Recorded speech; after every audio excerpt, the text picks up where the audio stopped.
달러 인덱스가 93을 넘는 등 달러 강세가 뚜렷해지고 있습니다. 7월 고용 통계 발표를 계기로 해서 테이퍼링에 대한 전망도 지금 높아지고 있는 상태인데요. 글로벌 환율과 선진국 금융 정책에 대해서 알아보도록 하겠습니다. 변정규 미주은행 상무 나오셨습니다. 안녕하십니까? 안녕하세요. 예, 달러가 좀 강세가 됐습니다. 달러 인덱스도 조금 올라갔고요. 네. 물론 지금은 다시 93 밑으로 떨어지긴 했지만 그래도 93을 돌파해서 올라갔고, 이 계기가 7월 고용 통계 지표가 나온 것도 있을 것 같고, 그 다음에 또 미국의 인프라 투자안이 상원을 통과한 것도 있고 이럴 것 같은데, 달러 전망에 대해서는 어떻게 지금 보십니까? 네, 그 달러 전망을 우선 하자면요. 그 앞서서 지금 방금 말씀해주신 여러 가지 그 영향 요인들을 좀 봐야 될 것 같은데요. 예, 그렇죠. 최근에 그 이번 주에 그 1조 원에 달하는 미국의 인프라 투자가 상원을 통과했습니다. 예, 상원을 통과했는데 이제 이 상원이 통과된 1조 달러 인프라 법안은 또 하원을 통과해야 되죠. 예, 이제 하원은 이제 3조 5천억 달러에 이르는 다른 예산도 함께 이렇게 처리하기를 원하고 있기 때문에 실제로 이 지출이 단행되기까지는 시간이 좀 걸릴 것 같고요. 실제 지출은 아마 내년 정도가 이루어지지 않을까, 예. 된다면 승인이 된다면 이렇게 생각하고 있기 때문에 환율의 영향은 뭐 상승 요인이기는 하지만 당장은 크지는 않다고 이렇게 생각이 됩니다. 예, 다만 좀 전에 말씀해주신 7월 달 미국 고용부가 발표한 비농업 부문 예. 신규 고용자 수. 구직자 수를 보면은 상당히 늘어난 것을 이렇게 볼 수가 있어요. 예, 그렇죠. 그래서 이것은 그 환율에 큰 영향을 주고 있습니다. 예. 그래서 이것들은 그 기존의 테이퍼링 가능성, 조기 양적 완화 축소 가능성에 더해서 약간 기름을 부은 그런 상황이 됐죠. 왜냐하면은 누누이 파월 의장이 얘기한 것이 완전 고용, 고용 상황이 좋아지는 거와 예. 더불어 평균 목표치가 벌써 그 2%를 달성했지 않았습니까? 그렇죠. 예, 오래전에 지금 달성이 돼 있기 때문에 지금 완전 고용만, 고용 수준만 나아진다고 생각하면 테이퍼링을 시작할 수 있는 그런 예. 분위기가 이루어지는 조건이 이루어지는 셈이거든요. 그렇기 때문에 이것이 환율로 불이 붙어서 최근에 달러 강세 추세를 이렇게 심화시켰다 이렇게 볼 수가 있겠는데요. 안 그래도 저번 시간에 달러 강세가 이루어질 것이라고 이렇게 말씀을 드리긴 했지만 이 같은 패러다임의 변화가 일어나는 것이기 때문에 예. 큰 숲을 차원에서 예. 나무를 보지 말고 큰 숲을 차원에서 거시적으로 보아야 될 상황입니다. 왜냐하면 달러발 지금 외환시장의 재조정이 시작되고 있는 단계이기 때문에 그런 예. 것들을 좀 준비해야 되고요. 최근에 달러 원 환율의 특징이 좀 있습니다. 장중에 거래되는 환은 보통 이제 수급 상황이라 그러죠.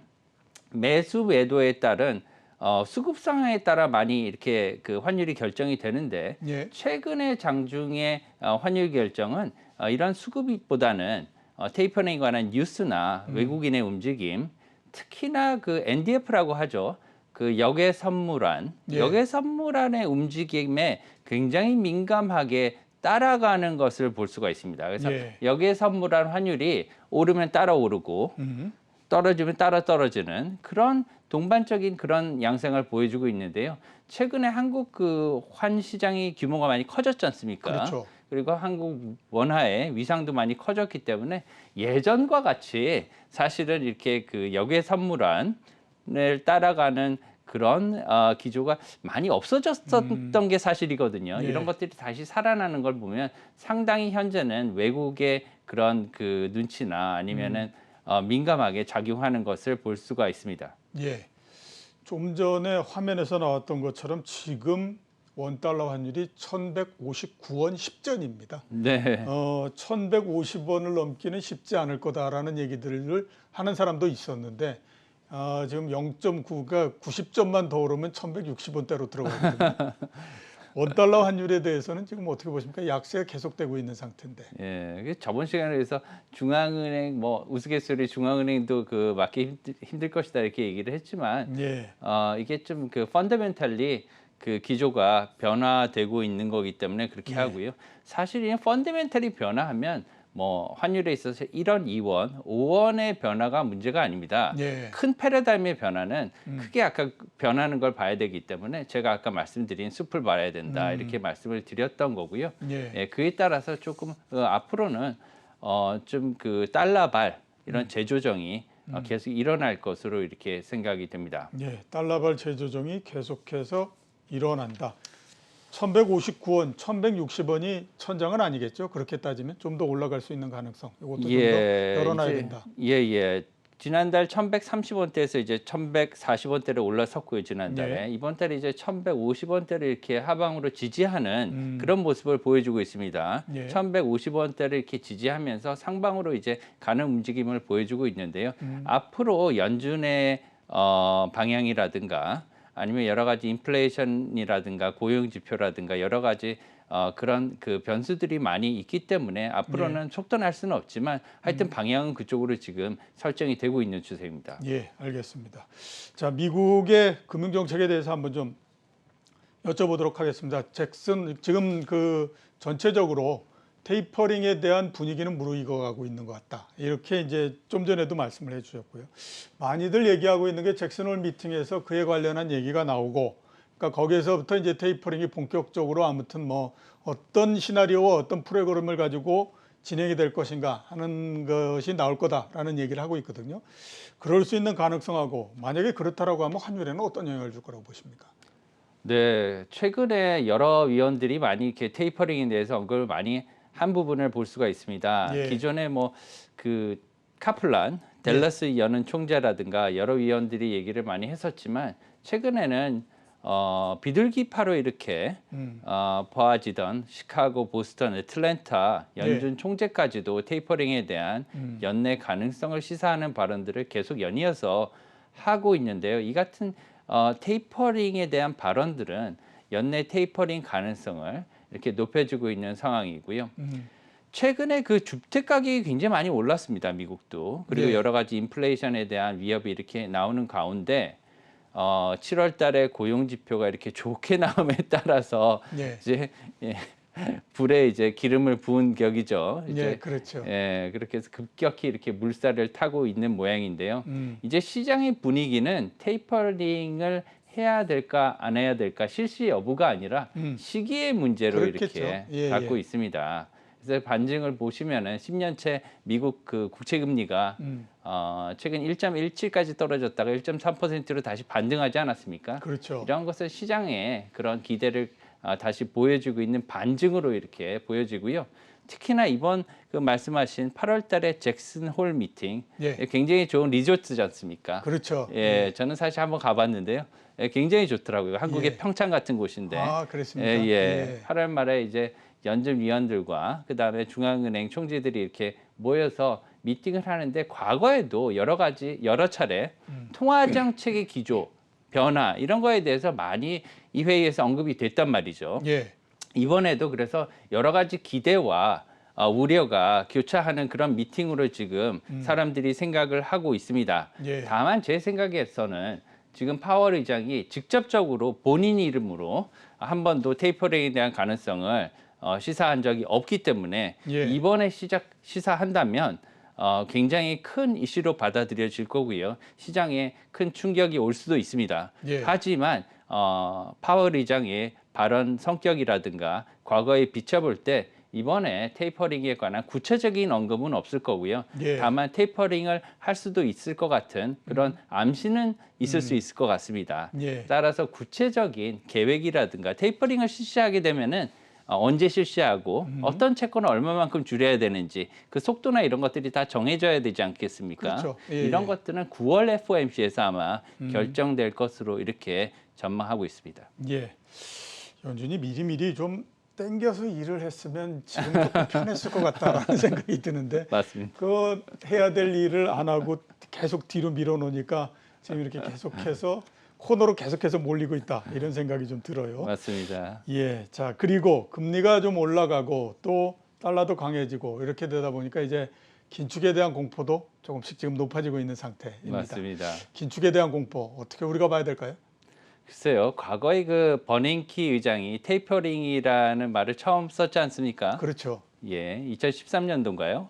예, 그때 처음 이제 썼을 때만 해도 이게 이 용어가 어떤 건지 정확히 몰랐지만 예. 그때 당시에 이걸 발표했을 때 텐트럼이라는 긴축 발작이 일어나지 예, 않았습니까? 그렇죠. 예, 국채 금리가 갑자기 올라간다든가 이런 부작용이 있었기 때문에 여러 가지로 우리가 특히 신흥국에서 그런 부작용들이 많이 심하게 일어났어요. 예. 정작 양적 완화를 많이 했던 선진국, 미국에서는 거의 변동이 없었지 않습니까? 주시장이라든가 그렇죠. 예, 예. 큰 변동이 없었지만 한국을 위시해서 선진 투자가들이 많이 투자해 놓은 아프리카는 상대적으로 투자가 별로 없기 때문에 예. 아시아, 중동 이런 데서 큰 파장이 일어났단 그렇죠. 말이죠. 굉장히 큰 파장이었죠. 예, 예. 그렇기 때문에 이러한 긴축 발작, 텐트럼에 대한 공포가 아직 남아 있는 겁니다. 예. 이런 걸 위해서 사실은 아까 좀 전에 사회자께서도 말씀해 주셨지만 조금 더 파월 의장이 시장과 소통을 하면서 예. 이 테이퍼링에 대한 시기를 갖다가 올해 1월부터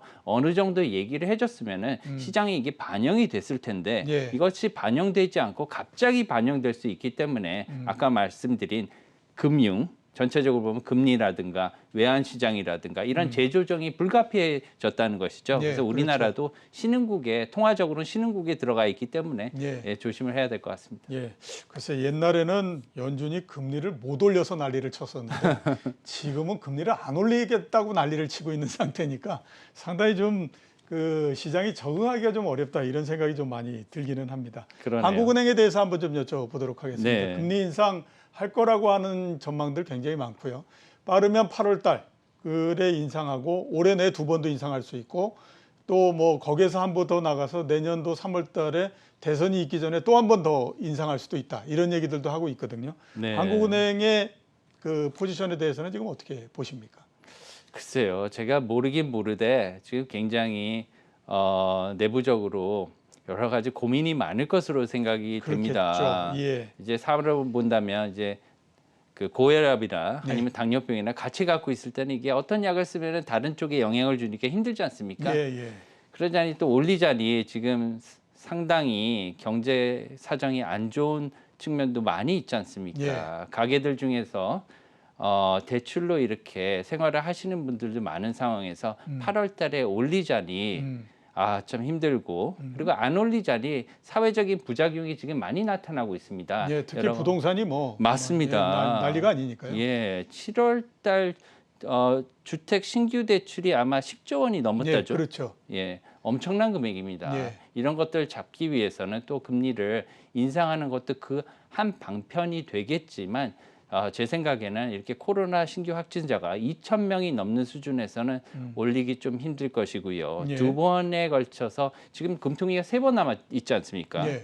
2번을 올리는 것조차 힘들 것 같습니다. 만약에 올린다면 10월 달에 올리는 게 맞을 것 같고요. 예. 실제 개인적인 생각으로는 지금 상태에서는 뭐 올리지 않는 게 맞지 않나. 예. 왜냐하면은 쥐약을 놔서 쥐를 잡으려다가 잘못하면 가축을 죽이면 농민은 죽습니다. 예, 그렇죠. 예, 그렇게 생각하고 있습니다. 예, 알겠습니다. 그리고 중국 인민은행에 대해서 좀 여쭤보도록 하겠습니다. 포지션이 다른 데하고는 조금 다릅니다.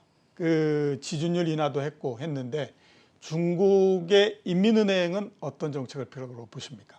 예, 중국은 좀 사실 그 해외 그 여러 주요국들 중에서 좀 정책이 다르지 않습니까? 그렇죠. 예, 정치적인 그 성향도 다르고요. 하기 때문에 경제 정책이나 이런 것들도 굉장히 좀 많이 경직돼 있는 것도 사실이고요.